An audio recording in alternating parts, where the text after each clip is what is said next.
कलाम जिंदगी प्रोग्राम देख रहे हैं आप। खुदा का शुक्रगुजार हूँ आपके लिए। सबको सलाम कहता हूँ, सबका खैर मकदम करता हूँ और दुआ करता हूँ कि खुदा आज आप सबको बड़ी बरकत दे। उसके हुजूर मेरी फरियाद है कि मेरे मुँह का कलाम, जो कुछ मेरी ज़बान से खुदा अपने पाक रूह की मदद से कहलवाए, उससे हर सुनने वालों पर, हर एक सुनने वाले पर, कहीं भी हो, किसी भी हालत में क्यों ना, उस पर खुदा का फजल हो और उसे ऐसा महसूस हो कि खुदा के प्यार की आवाज़ मुझे सुनाई दे रही है, खुदा का प्यार मुझे आवाज़ दे रहा है। मैं खुदा की नज़र में बेशकीमत हूँ। वो मुझे जानता है, मेरा नाम जानता है और वो खुदा का शुक्र करे, हर सुनने वाला शुक्र करे कि खुदा मेरा खुदा है, मुझे नजात देता है, दे रहा है, देता रहेगा।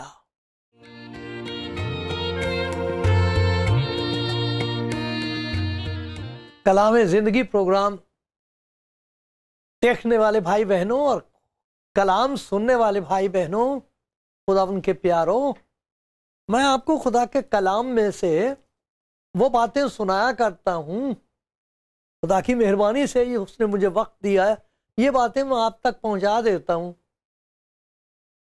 कि खुदा मोहब्बत है, उसकी शफकत अबदी है। खुदा के कलाम में लिखा खुदावंद भला है। जो भटक गए हैं, जो बर्बाद हो रहे हैं, वो उन्हें बर्बाद करना नहीं चाहता, वो तो बर्बाद हो रहे हैं,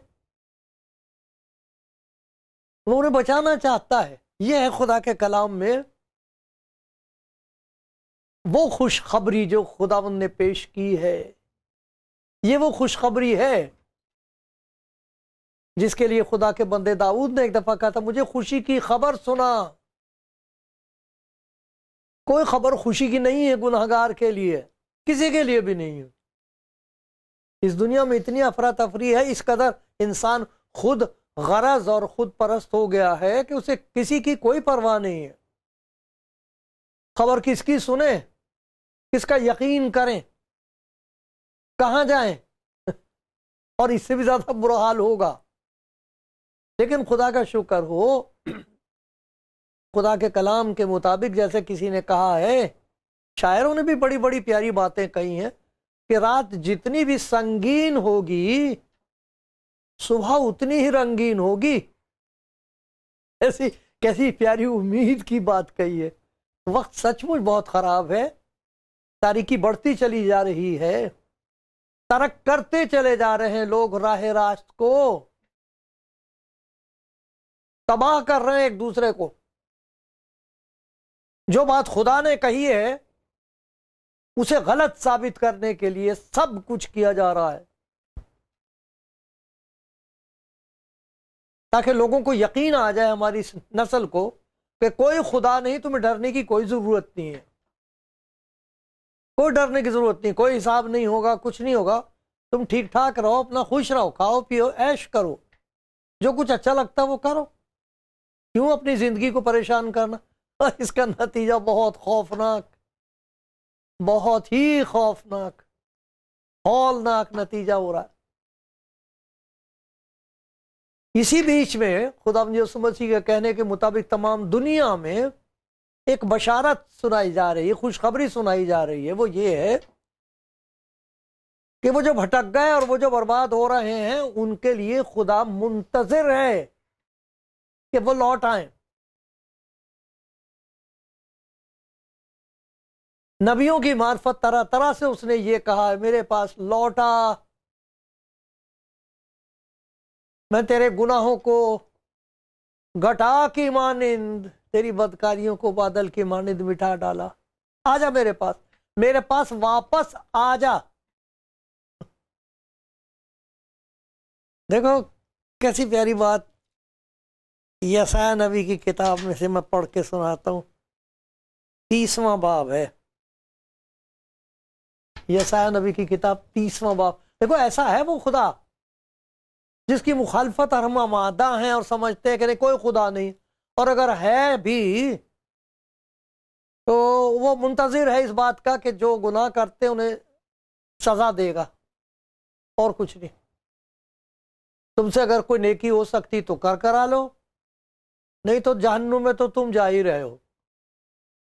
ऐसा नहीं, ये लिखा है खुदा के कलाम में। खुदावंद फरमाता वापस आने और खामोश बैठने में तुम्हारी सलामती है, खामोशी और तवक्कुल में तुम्हारी कुव्वत है, पर तुमने ना चाहा।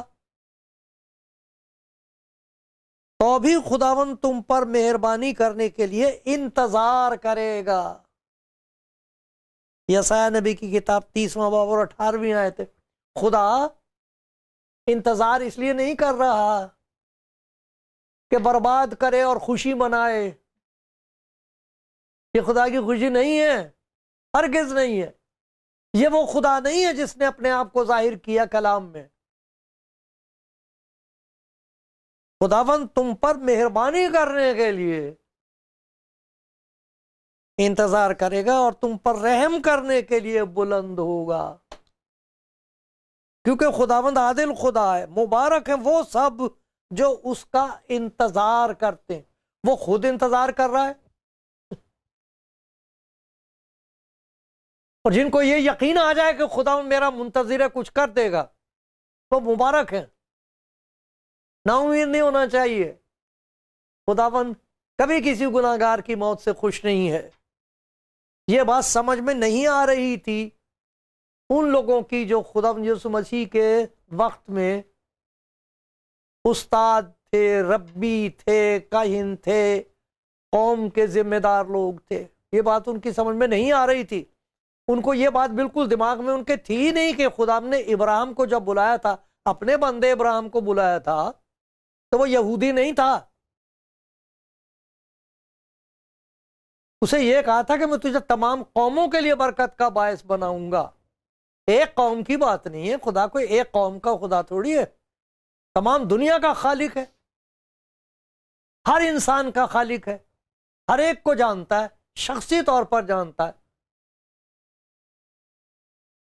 इल्मुल गैब उसी का है, गैब का इल्म उसी के पास है, हर एक को नाम बनाम जानता है, हर कौम को, हर शख्स को। हम नहीं समझ सकते उसके इल्म की हद को। जो उसके इल्म की हदें कायम करना चाहे, उसके पास कौन सा इल्म है ये? वो बेहद हमारी परे है, इदराक से, हमारी समझ से बाहर है। ये बताया था खुदा के बंदे इब्राहिम को कि तुझे भी मैं इस्तेमाल करूंगा तमाम दुनिया की कौमों के लिए, और जो तुझे मुबारक कहेगा मैं उसे मुबारक कहूंगा इस वजह से, और तेरी नस्ल से, तेरे आने वाले नस्ल से जो पैदा होंगे।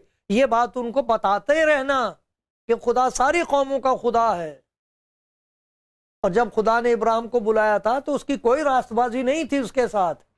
वो सिर्फ ईमान ले आया था कि अच्छा खुदा मैं गुनाहगार इंसान हूं, मुझे क्या पता इन बातों का जो तू कह रहा, पर जैसे तू कहे मैं करने को तैयार हूं, जो कुछ तू कहे मैं तेरा हुक्म मानूंगा, फरमान बरदार होऊंगा। यही बात थी बस इब्राहिम में। उसकी औलाद है ये, जिनके बीच में खुदा उनको याद दिला रहा है, और वो यीशु मसीह से कह रहे तू कहाँ का रब्बी है, कहाँ का उस्ताद है, हम नहीं तुझे मानते, तू तो सामरियों को प्यार करता है। बोला सामरी भी कोई लोग हैं, हम उनसे नफरत करते हो, कभी भी खुदा की बादशाहत में दाखिल नहीं हो सकेंगे सामरी लोग। और फिर तू गुनाहगारों का यार है, उसको कहते तू गुनाहगारों का यार है। तू तो गुनाहगारों के साथ जाता है, उनके बाद घर चला जाता है, उनके साथ खाना खाता है। हम तो नहीं ऐसा कर सकते, हम तो नहीं उन्हें मुंह लगाते, वो हमें नहीं छू सकते। ये तेरी कौन सी रास्तबाजी है ये यीशु मसीह से कह रहे थे। भीड़ लगी हुई थी उन लोगों की जिन्हें वो गुनाहगार कहते थे, और ये भी आ गया कहीं से, और यीशु मसीह से सवाल पूछना, नाराज हो रहे हैं। लिखा लूका की इंजील का 15वां बाब है, लिखा सब महसूल लेने वाले और गुनाहगार उसके पास आते थे ताकि उसकी बातें सुने। ये सारे वो लोग नहीं थे जो बीमार थे, आसेब ज्यादा थे, बदरूहें थी जिनमें, भूखे थे, जरूरतमंद थे, ये वो लोग नहीं थे। ये वो थे जो उसकी बातें सुनने के लिए आते थे। उसकी बातों में कुछ ऐसी बात थी, खुदा की मोहब्बत की खुशबू थी, गुनाहगारों के लिए दावत थी, बशारत थी, खुशी की खबर थी जो उन्होंने कभी सुनी नहीं थी।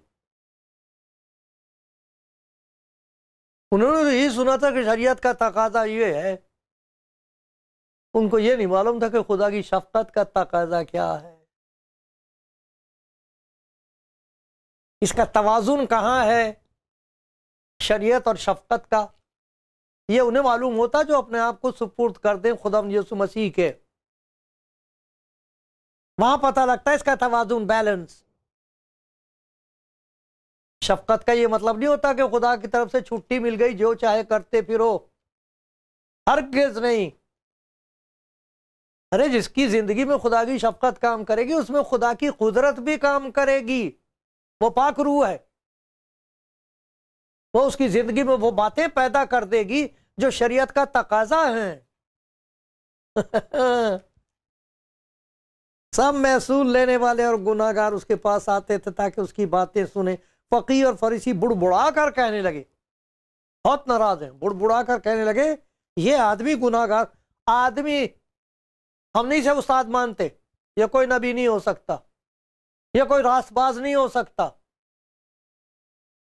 ये आदमी, देखा ना इसमें हिकारत कितनी, तहकीर, तुच्छ को जान रहे। ये आदमी गुनाहगारों से मिलता और उनके साथ खाना खाता है, हद हो गई। अब इनका जवाब क्या दे खुदा, इनके जवाब में उनसे क्या कहे।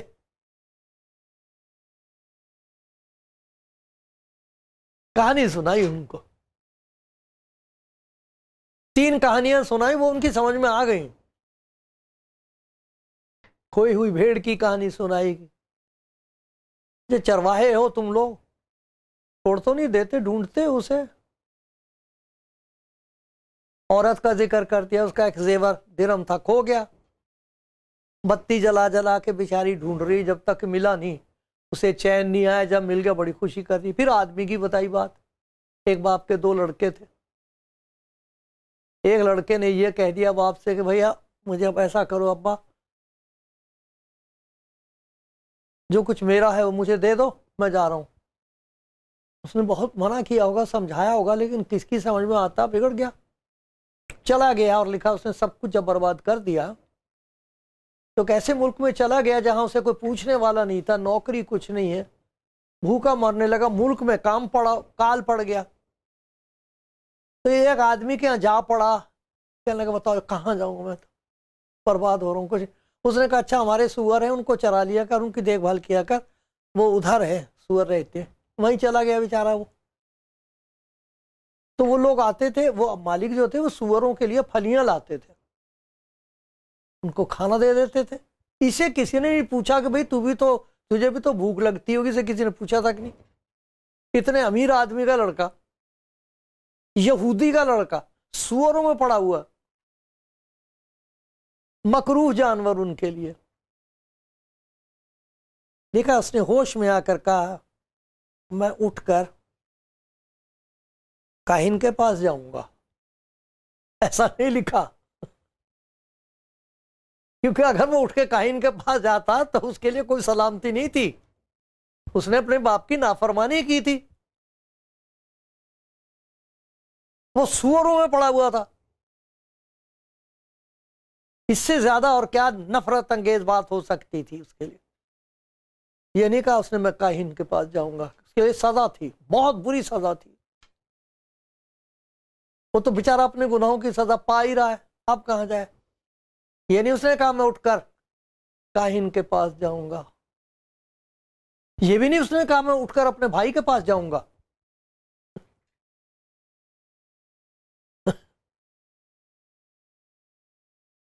जब वो लौट के गया तो भाई ने नौकरों से कहा उसे जाके कह दो मेरे बाप को मैं नहीं आता अंदर, ये तेरा बेटा जो अपना सारा माल लेके उठ गया था, इसने सारा अपना कमाई जो कुछ था कस्बियों में उड़ा दिया, औरतों में उड़ा दी इसने सारी, मेरा ये कुछ नहीं लगता। तो उसके पास कहां से चला जाता ये? नहीं तो भाई बड़े प्यारे होते हैं, भाई वो तो बहुत बुरे वक्त के लिए होते हैं ना, भाई पैदा किए जाते। ये नहीं कहा कि मैं उधर पीछे से जाऊंगा अपने भाई के कमरे की खिड़की खटखटाऊंगा, वो मुझे देख के कहेगा आ गया, आजा अंदर। उससे पता था ऐसा नहीं होगा, वो गुनाहगार है, खताकार है, उसने गलती की है, उसने अपने आप को बर्बाद किया, उसे भाई नहीं कबूल करेगा। भाई अगर कबूल करने वाले होते तो भाई तो थे जिनको वो कह रहे हैं गुनाहगार।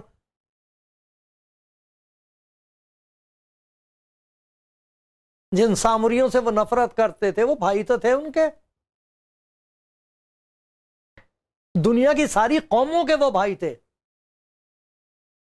कौन सी कौम ऐसी है जिनका खुदा खुदा नहीं है? किसी के लिए कोई फिक्र नहीं है, ये इब्राहिम की औलाद है ये।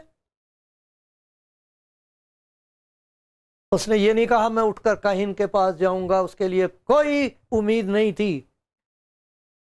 उसने ये नहीं कहा मैं उठ के अपने भाई के पास जाऊंगा, उसको मालूम था मेरे लिए कोई उम्मीद नहीं है, वो दरवाजा बंद है मेरे लिए। हाय हाय कहां जाए। खुदा का शुक्र है, लिखा उसने होश में आकर कहा। ये बड़े होश की बात है कि हम पहचान लें कौन हमको प्यार करता है, कौन सा दरवाजा हमारे लिए खुला हुआ है।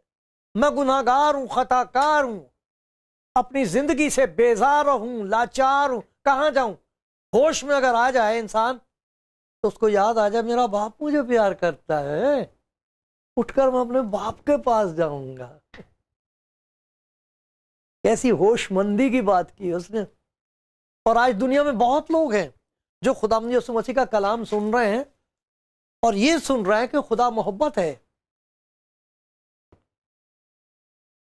उन तक ये खबर पहुंचाई जा रही है कि खुदा ने जहान से मोहब्बत रखी है, तमाम दुनिया की कौमों से मोहब्बत है उसे। हर कौम का कोई शख्स, अरे हर कौम में ऐसे प्यारे प्यारे लोग हैं, ऐसे प्यारे प्यारे लोग हुए जो याद दिला रहे हैं, अब भी याद दिला रहे हैं कि खुदा से दूर होकर तुम्हारा कुछ फायदा नहीं होगा। एक दूसरे से मोहब्बत रखो, नफरत मत रखो। कह रहे हैं लोग, खुदा के बंदे कह रहे हैं, कौन सुनता उनकी?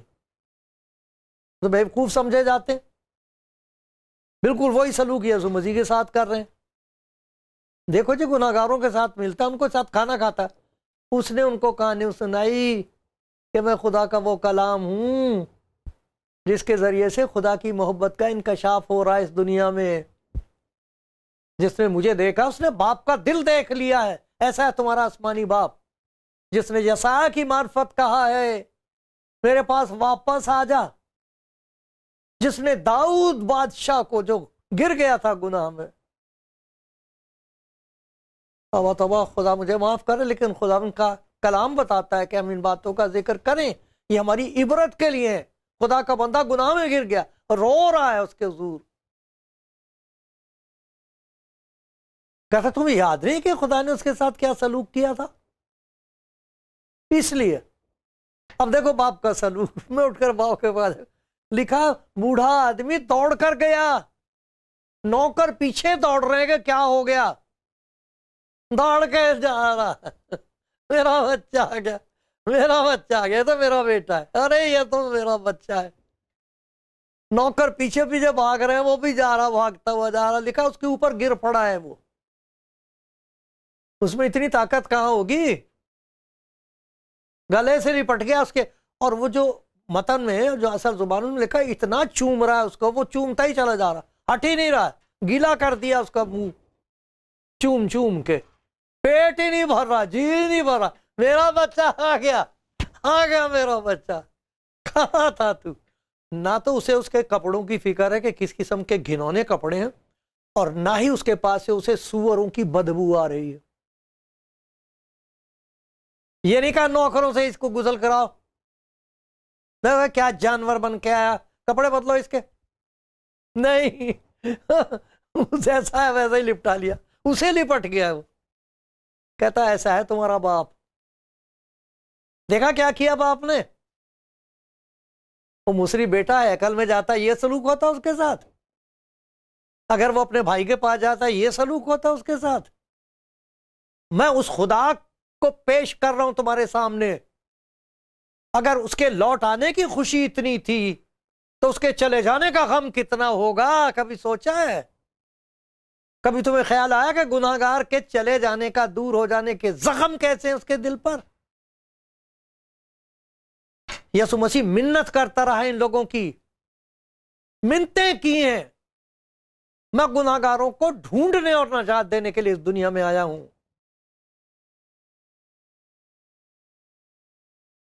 और उन्होंने कहा कि तू इस लायक नहीं है कि हम तुझे यहूदी समझें। उसे गैर कौमों के हवाले कर दिया कि ये यहूदी नहीं है, हम नहीं इसको कुछ भी मानते।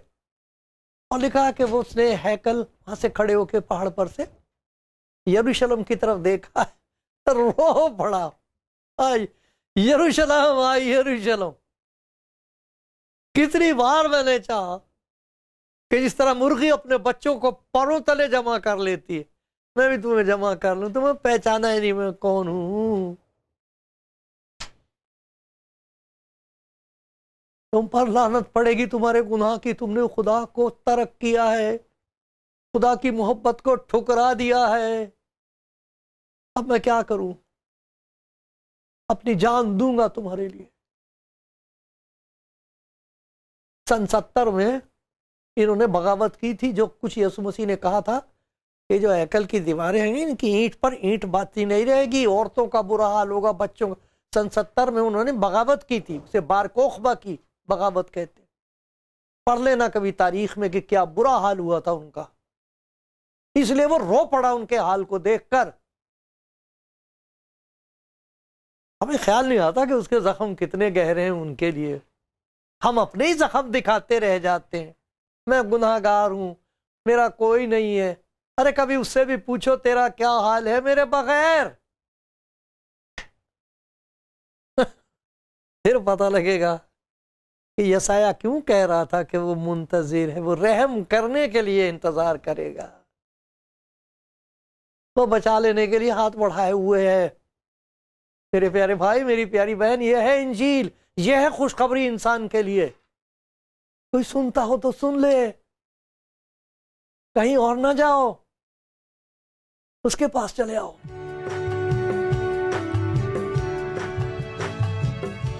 कलाम जिंदगी प्रोग्राम सुन रहे हैं आप, और वो खुशखबरी सुन रहे हैं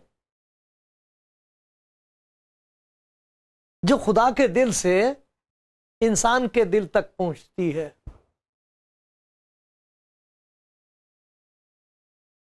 जरा सोचना इस बात पर।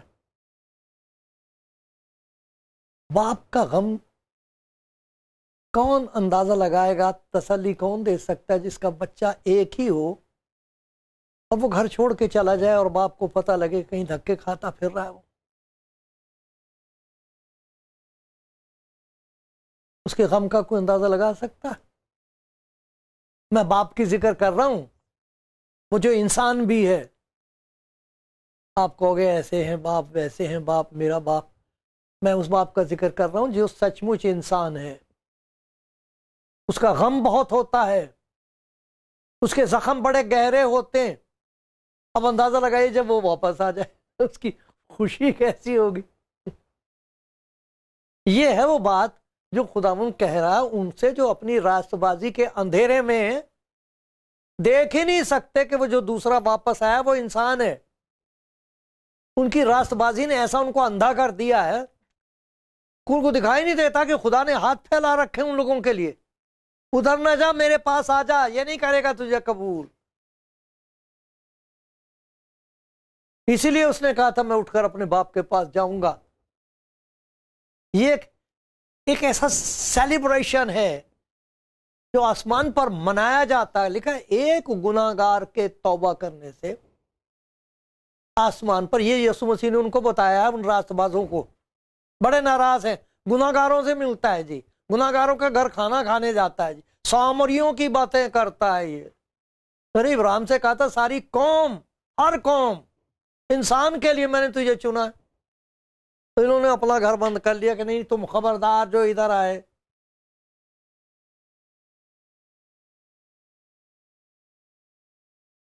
खुदा उनका पैगाम उन तक पहुंच रहा है कि देखो तुम्हारा खुदा कैसा है।